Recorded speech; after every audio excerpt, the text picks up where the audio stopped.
I'm gonna move this song onto a new song. I want another song. There we go. All right.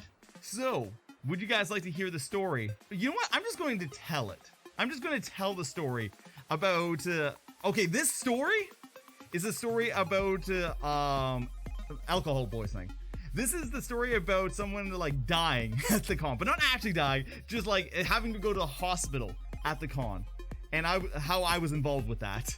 Okay, so as you know, I'm a fluffy boy, and I run around and I zoom around like all the time. Okay, so like if you guys are ever rooming with me, do not expect for me to be in that room for more than 2 hours a day.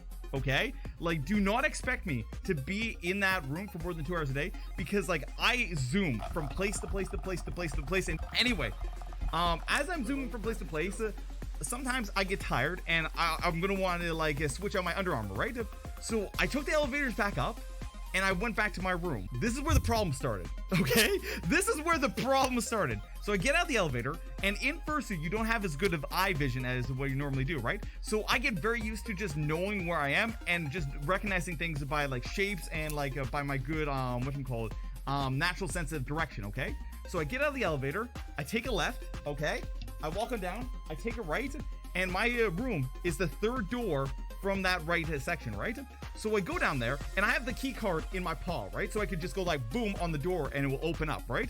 So I go over to the door, and the door is already ajar, okay? It's already open. It's like half cracked open, which was not strange for me because the room that I was rooming at was an orgy room, and like I will get into that later, but like lots of people go in and out, and then not all of the time do they shut the door, okay?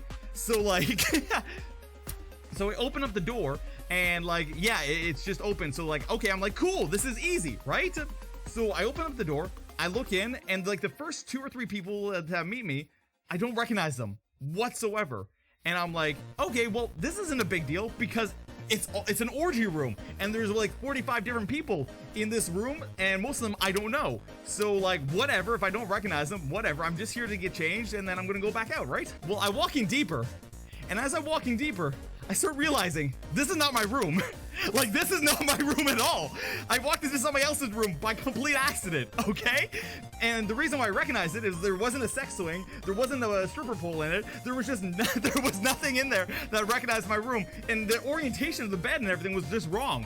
So I walk in there, and everybody's just like, oh, hey, Jik. I'm like, oh, hi, who are you guys? And they're just like, well, we're us. Who are you? I'm like, hi, I'm Jik. It's like, do I know any of you? And they're like, nope, you don't know us. And I'm like, oh, okay, cool.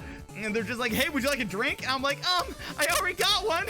And they're just like, well, here, come and sit down and chill. I'm like, I guess this is awkward. So yeah, I guess I'll sit down and, enjoy myself. So I sit down. And the room was actually pretty cool. Like, the people in there, they were pretty chill. All right, and we like say our highs, and we're like chilling, stuff like that. I'm a pretty social person, so like even in this awkward situation, I'm just like, yeah, let's go. Like, hey, like what you do? Who are you? Blah, blah, blah, right? All of a sudden, from the porch, because like every room has a porch, all right, that has the outside open air. There's 3 people on the porch, and the 3 come back in. And the reason why they were on the porch was one guy was really far gone. Like, he was really far gone, okay? And he like flops next to me because I'm the fluffy boy, right? He flops next to me and he puts an arm around me. He's like, hey man, who are you? And I'm like, oh no. And he's like being like very hard grippy, very like whatchamacallit, like touchy feely and like flopping on me. And I'm like, bro, please, I do not want to get vomit on my suit. Please, I do not want to get vomit on my suit right now. So I take his arm, I flip it back around, and all of a sudden, and I'm like, oh, I'm doing good, bud, how are you? And I kind of sit like this. And then all of a sudden, he's really trying to like hug me, right? Like really trying to hug me. And here's the thing, I have martial arts experience. So as he's trying to hug me, I'm like countering his hugs constantly. Like I'm like, yeah, so how are you doing? Oh, super good? Okay, well, hey, this is so fun. I'm glad I'm in this situation with you right now. Yeah, it is so much fun to meet you. Like, yes, hey, are you drunk? You seem very, very drunk right now. Yes, you are incredibly drunk. Oh, you want to cuddle? Well, here, I'll cuddle you. Putting an arm on his arm. how are you doing, bud? And he's like, oh, but I won't cuddle you. I'm like, I realize, bud, that you want to cuddle me, but that is not happening right now. You are intoxicated. So yeah, we keep on, like, we go back and forth, and eventually his roommates realize that, oh, he is really drunk and really far gone, okay? He needs to go to bed. He needs to go to bed, right? So they're like, hey, come on, bud. Let's go. Like, let's go on an adventure. He's like, oh, but I don't want to leave the fluffy boy. And I'm like, it's okay. You can go. We will meet up later. Please, you can definitely go to bed now. No drunk cuddles. No drunk cuddles. Because, like, okay. Drunk cuddles are fine, okay? Drunk cuddles are fine. But, like, he was too far gone, okay? There's drunk cuddles, and there's, like, you are about to throw up all on me cuddles, okay? So his friends pick him up, he's stumbling and falling everywhere, stuff like that. And eventually they bring him to his room, okay? At that point, because of that event, the party was dead, okay? Because, like, it was just so awkward that it killed the entire party. So I'm like, okay, it is time for me to leave now. Like, it is just time for me to leave this situation, okay? So I get up and I start walking out, right? As I get up and I start walking out, you see him fighting with, like, literally fighting the people at his own room door in order to, like, get back in. And I'm just, and as I'm walking by, he's like, oh, fluffy man. I'm just like, bye, bud. Bye. Like, I'm getting the fuck out. Bye, bud. So I walk away, I get to the elevator, and me and I think Linx just kind of chilled there for a little bit, okay? About 10 minutes later,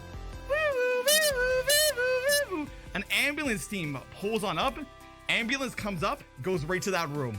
He gets put on a stretcher, he gets moved out, and he went to the hospital for alcohol poisoning. So, yeah, he had a little bit too much to drink. Yo, Freeden, you were there for that? Wait, you were there for that? Who were you? Wait, were you bar in the room, Furry? Fairy, were you in that room for that? Just drank a slight bit too much? Yeah. Oh, you were the purple fox in the elevator. Okay, cool. Yeah. Was this on the Saturday outside? Yes, this was on the Saturday, Twigga. Yeah, when the ambulance pulled up, this was on the Saturday, yeah. Yeah, so here's the thing, Twigga. If there's ever anything going on, I've probably been involved with it because, you know, I'm a little shit. I go around everywhere. If something happened, I was probably involved with it in one way, shape, or form. Well, like, okay, real talk. Alcohol poisoning only happens when you, like, push yourself too far. Like, straight up. It only happens to you when you push yourself too far. I do have the luck to find the weird shit. Well, like, here's the thing. I'm the kind of person that is like, hey, this is probably a bad idea, but I want to see where it goes. I won't put myself in danger, but I want to see where this bad idea goes.